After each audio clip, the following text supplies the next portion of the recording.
ఇప్పుడు అన్ని సినిమాల కంటే ఒక సెన్సేషనల్ సినిమాగా మారబోతుంది 'కల్కి'.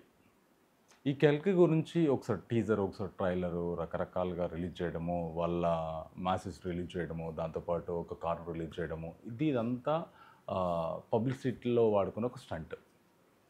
కాకపోతే సినిమా ఎంతవరకు ఏం చెప్పబోతున్నారు అనేది కొన్ని కొన్ని పాయింట్స్‌లో నాగార్జున గారు గానీ, ప్రభాస్ గారు గానీ, కొన్ని కొన్ని పాయింట్స్‌లో మొన్న ఇంటర్వ్యూస్‌లో గానీ హిందీలో స్టార్ట్ అయిన ఒక ప్రీ రిలీజు ఆహ్, ట్రైలర్ రిలీజ్ షోలో గానీ రకరకాలుగా ఒక్కొక్క దగ్గర ఒక్కొక్క పాయింట్ మాట్లాడడం జరుగుతుంది. కాకపోతే ఈ 'కల్కి' స్టోరీ ఎలా ఉండబోతుందనేది నాగార్జున గారు కూడా కొద్దిగా చెప్పడం జరిగింది. దాంతో పాటు ఎందుకంటే మనకు ట్రైలరు, టీజరు వీటన్నీ చూసుకొని నాగార్జున గారు మాట్లాడిన దాన్ని క్యాలిక్యులేషన్ చూసుకున్నట్టయితే ప్రపంచం 2000, 3000 సంవత్సరాల ముందుకి తీసుకెళ్తే అప్పుడు ఎలా ఉంటుందనేది థాట్ ప్రాసెస్. శంబాల నగరం. అంటే ఇప్పుడు మనం చూస్తున్న కాశీ వేరు, గంగా నదితో కూడుకున్న కాశీ, ఆ స్ట్రక్చర్ అవన్నీ ఉంటుంది. అదంతా కంప్లీట్ మన దగ్గర సముద్రం, నదులు, నీళ్లు మొత్తం ఎండిపోయిన తర్వాత ఒక పిరమిడ్ లాంటి స్ట్రక్చర్ క్రియేట్ చేసి, ఆ పిరమిడ్ పైన ఒక ప్రపంచాన్ని క్రియేట్ చేశారు. కాశీ అనే ప్రపంచాన్ని క్రియేట్ చేశారు. భూమిపైనే ఏం లేకుండా మొత్తం ఒక పిరమిడ్ లాంటిది శంబాలన నగరంలో అన్నీ ఉంటాయి. అక్కడికి వెళ్ళడానికి వీళ్ళ ఫైటింగ్ నడుస్తుంది. దాంట్లో కాశీ నగరము 3000 సంవత్సరాల ముందుకు తీసుకెళ్తే ఎలా ఉంటుంది వాటర్ మొత్తం ఎండిపోయిన తర్వాత. దానికి అక్కడికి వెళ్ళడానికి కొంతమంది కాంట్రాక్ట్స్ తీసుకొని కొంతమంది తో మాట్లాడుతూ మధ్యలో ఉండి చేసే క్యారెక్టరైజేషన్ మొత్తం ప్రభాస్ గారిది. ఒక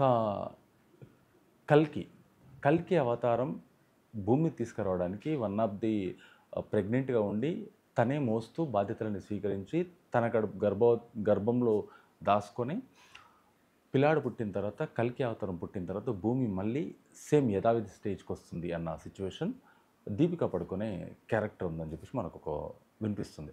అంటే ఇవన్నీ క్యాలిక్యులేషన్ చూసుకున్నట్టయితే కల్కి అనేది రకరకాల సెగ్మెంట్స్ తోటి వచ్చింది. దీంట్లో కొంతమంది అంటున్నారు మార్వెల్ కాపీ అంటున్నారు.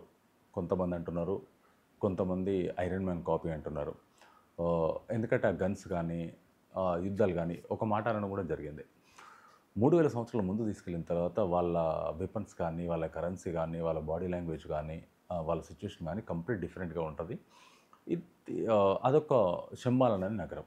ఎందుకంటే అప్పుడు చూసుకున్నట్టయితే ఆ యుద్ధము, ఆ గన్స్ మార్వెల్‌లో వాడుతున్న దట్ కైండ్ ఆఫ్ అంటే కాపీ అనకపోవచ్చు. దట్ కైండ్ ఆఫ్ గెటప్స్ కానీ ఇంకొకటి చూసుకున్నట్టయితే ప్రభాస్ గారికి ఒక యుద్ధంలో చూసుకున్నట్టయితే కాలుకు ఆయన ఎగిరినప్పుడు ఐరన్ మ్యాన్‌కు కాలు కింద నుంచి వస్తది. తినే కాలు సైడ్ నుంచి వస్తది.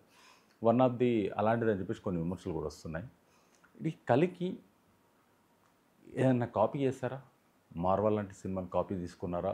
ఇంకా ఎందుకంటే దాంట్లో సెగ్మెంట్స్ ఆల్రెడీ చాలా మట్టుకు కలిసాయని చెప్పేసి విమర్శలు వస్తున్నాయి. ఈ శంబాలన నగరం ఈ పిరమిడ్ లాగా క్రియేట్ చేసింది. అదొక స్వర్గం లాంటిది. అక్కడ నీళ్ళు ఉంటాయి, అన్నీ ఉంటాయి. భూమి మీద మొత్తం ఎండిపోయిన తర్వాత ఇక్కడ భూమి మీద మిగిలిపోయిన జనాలు అక్కడికి వెళ్ళడానికి ప్రయత్నం మధ్యలో జరిగే యుద్ధం. మూడో ప్రపంచ యుద్ధం. ఈ మూడో ప్రపంచ యుద్ధంకి సంబంధించిందే ఈ కల్కి అవతారం భూమి మీదకి వచ్చిన తర్వాత అన్నీ మళ్ళీ యథావిధిగా వచ్చేస్తుంది.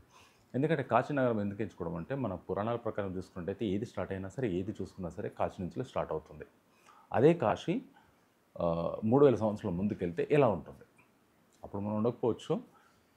థాట్ ప్రాసెస్ ఎలా ఉంటుంది అన్న దానిపైనే ఈ కల్కి తీసుకోవడం జరిగింది. ఈ కల్కి విమర్శలకు ఇంకెంత దారి తీస్తుంది, ఇంకెన్ని రోజులు రిలీజ్ అవుతుంది అనేది మళ్ళీ అప్డేట్ మీకు ఇస్తాను. Thank you.